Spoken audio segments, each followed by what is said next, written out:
Hi guys, it's Kirsty. In today's video, I want to talk about playing out scenarios in our minds.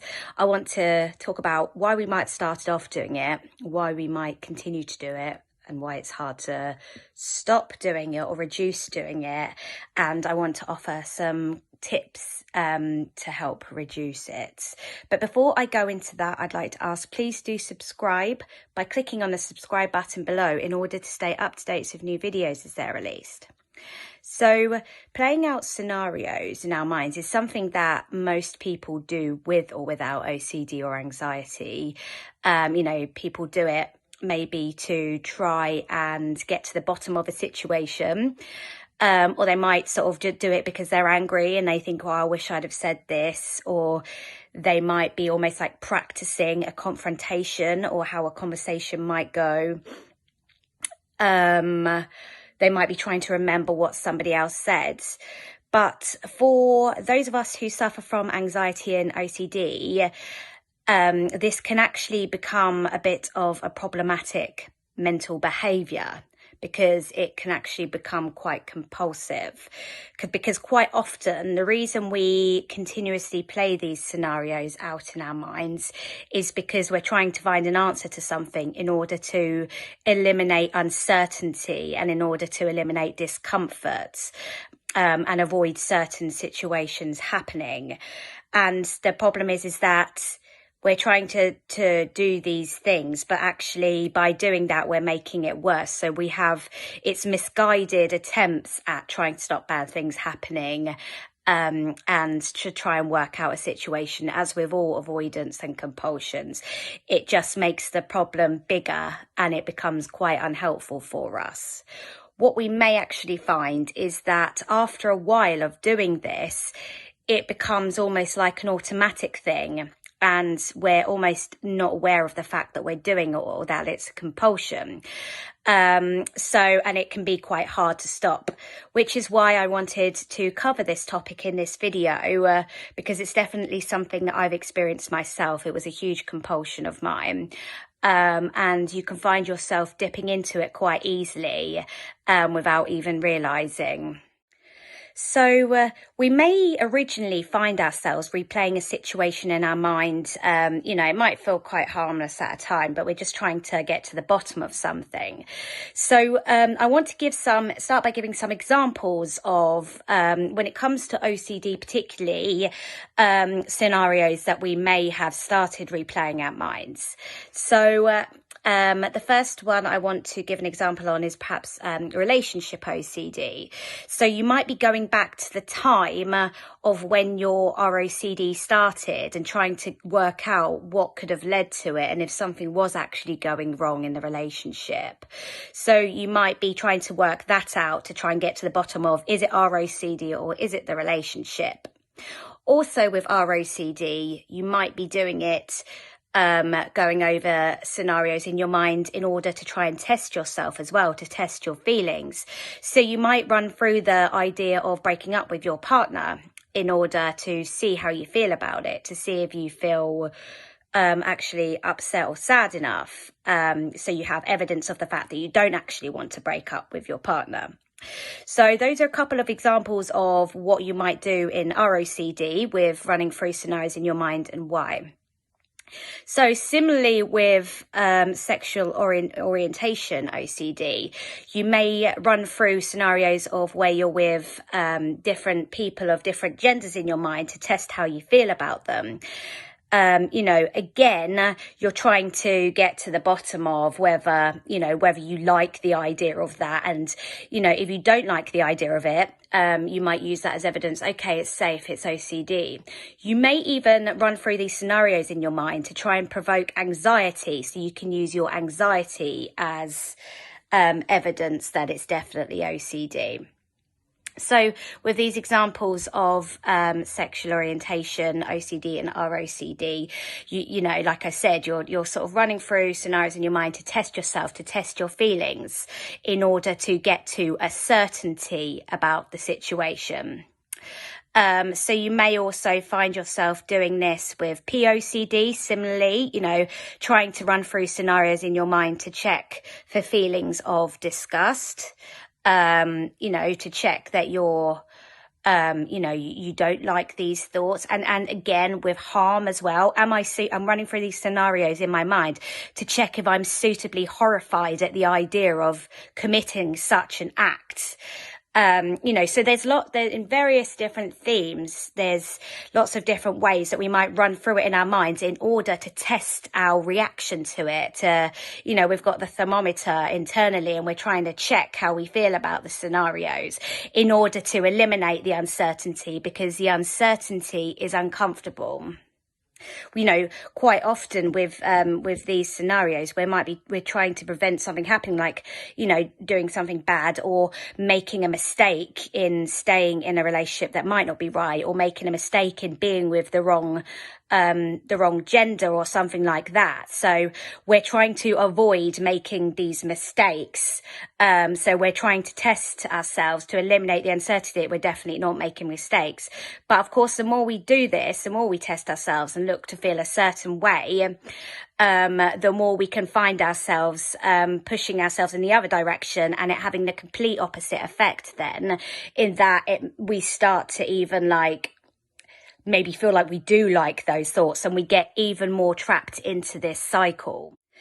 So as well as, you know, running through scenarios in our minds to check how we feel about things, looking for a certain feeling, there's other ways we might be running through scenarios in our minds. So earlier I mentioned that with our OCD, we might go through, you know, a scenario in our mind to see, you know, were things actually going wrong in the relationship. So we could find ourselves doing this kind of analysis of situations in our minds, you know, with other themes as well. So a big one would be false memory. So of course you're going over that false memory in your mind, playing it over and over again. Maybe you're going over some of the other things that happened around that time, you know, to see if it's true.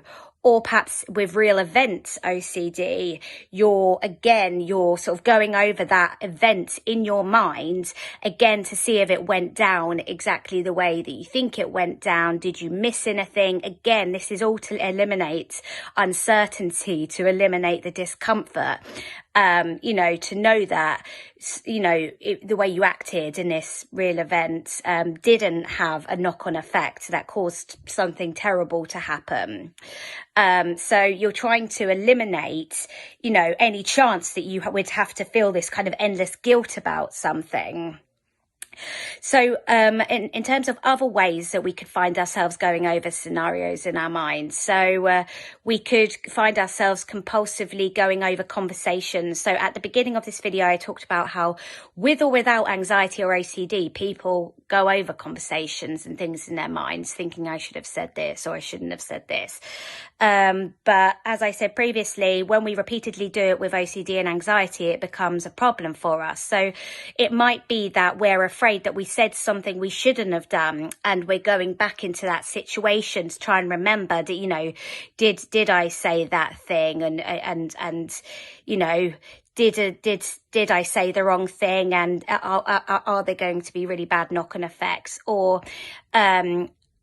that we're feeling anxious about having to have an awkward conversation, perhaps because we're scared about how the other person might feel. So then we're ruminating over a conversation that hasn't even happened again, and we're practicing it over and over in our minds. And this can very swiftly become compulsive as well. And again, it's all in aid of trying to avoid certain things, to prevent certain things from happening. And the reason we feel the need to prevent these certain things from happening, you know, whether it's going over practicing conversations in our mind, replaying conversations or replaying events, or or as I said, going over scenarios to test the way we feel about them. It's all done in aid of trying to prevent something from happening. And the reason why we want to prevent that thing from happening is because we think it's awful and that we can't possibly tolerate the uncertainty that the smallest chance it may be true. So we either think that maybe a life event might happen as a result of this, which we can't cope with and it would be awful, or we think that it would result in us potentially being responsible for something that we think is awful, and that we think we couldn't accept ourselves if we were responsible for such a thing. So with these things, a way to help us to reduce our fear of these circumstances and maybe reduce how much we're going over certain scenarios in our heads, is to bring down our fear of these things. And the way to bring down our fear of these things is to identify, am I awfulizing, making out that this scenario is the worst possible thing and working on disputing that. There are videos about how to dispute irrational beliefs and how to identify them on this channel, so that could be useful to kind of check if you wanted to do this. What are we, are we using black and white thinking here, saying I'm a terrible person if I do make the mistake of staying in this relationship, even though it might be wrong for me and I don't feel the right way, and or staying in this relationship even though I fancy people of a different sex. So learning to say, is it really so terrible? Can we really not accept ourselves? Why are we not allowed to make the same mistakes that other people are allowed, allow themselves to make, by simply accepting the uncertainty? Once we've brought that fear down, it enables us to better accept that uncertainty. And then we will gain a bit more control over how often we're kind of running through these scenarios in our mind. What you might find, though, is that, once you've identified that you're doing this compulsive behaviour, you may find it's almost happening automatically and it's quite hard to stop yourself from doing it. And this is because you still think it's awful. So the more you dispute and the more you're bringing your fear down of the worst case scenario, the more control you'll gain over this mental compulsion. So it might begin with that you start to notice yourself doing it more. So like you get the idea that, maybe you're feeling uncomfortable, and then you get the idea that I need to, I want to check, I need to know how I feel or something. But maybe you choose not to sort of play the scenario and check your feelings. Or you might find that automatically your brain's kind of playing the scenario for you, but maybe you let that play out, but you don't, reach in further to analyze how you're feeling about it. So it might be quite a gradual thing that you gain control over this compulsion. It might be that you catch yourself in the middle of doing it, in which case, no point beating yourself up over it. It's not going to kill you, but for next time, try and catch yourself a bit earlier, or continue disputing your irrational beliefs about this scenario in order to reduce the urge to kind of check these feelings. So when you get the urge, think about, is this, if I replay a scenario and check the way I feel or analyze it or something, am I backing up my new rational belief, that the fact that I can stand this feared scenario, or will I be showing my brain further that I can't stand it and therefore, keeping that fear cycle going? So I just wanted to mention that it might not be immediate that you can stop yourself. It might be, you might be, after doing some disputing, you realise you're doing it, you might be able to stop it. But if you've been doing this for quite a long time, our brains get quite habitual about things. So it's good to kind of try not to freak out if you're finding that it's happening automatically. The more you're disputing and bringing your fear down, and the more you're not analysing the way you might feel, the more you'll get used to that.